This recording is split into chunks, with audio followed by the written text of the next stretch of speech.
de recevoir des compréhensions peut aussi virer en impasse.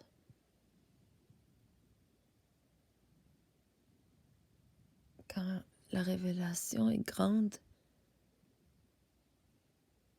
ça peut être d'autant plus dur de s'arracher à l'impasse parce que on s'y est attaché. On s'est attaché à l'impact qu'a eu la révélation, à la mentalité où elle nous a menés. On peut en venir à devoir faire du coude à beaucoup de moi,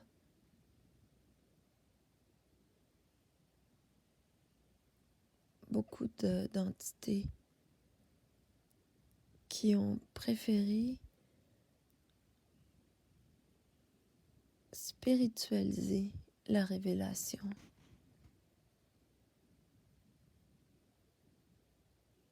qui ont fait de la révélation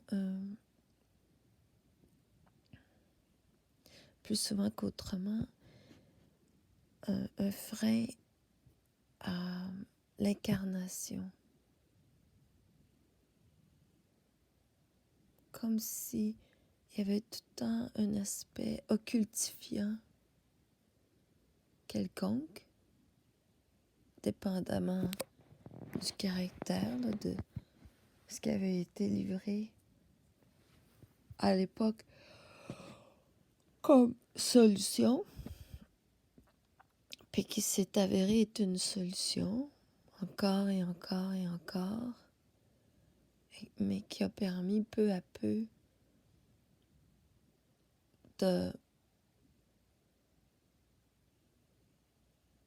d'affaiblir le lien à la matière,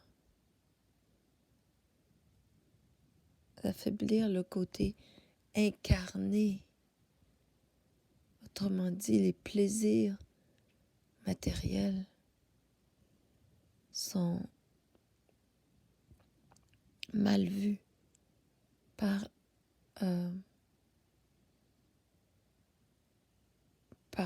cette lentille-là,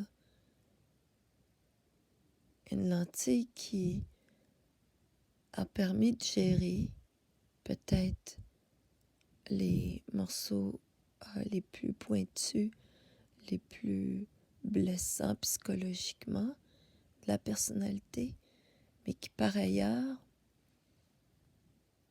en a favorisé d'autres, c'est-à-dire a favorisé l'anti-homme en notre défaveur.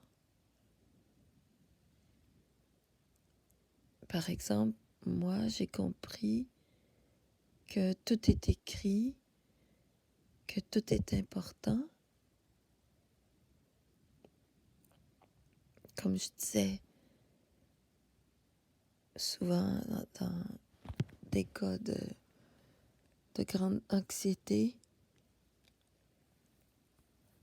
de grand dédoublement, mais ça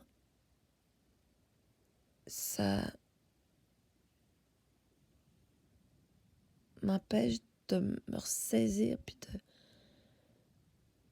de me revirer de bord. Ça fait que je m'étends longtemps dans des suites de jours ou dans des comportements aberrants qui peuvent être ponctuels et qui sont déconnectants. Par exemple,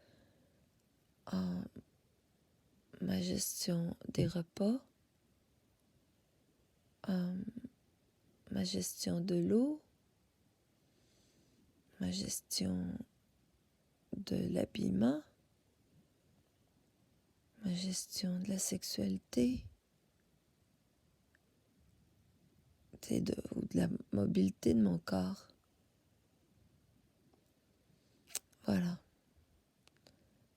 Toutes ces choses qui peuvent être des tremplins de plaisir, de mystère, le plaisir.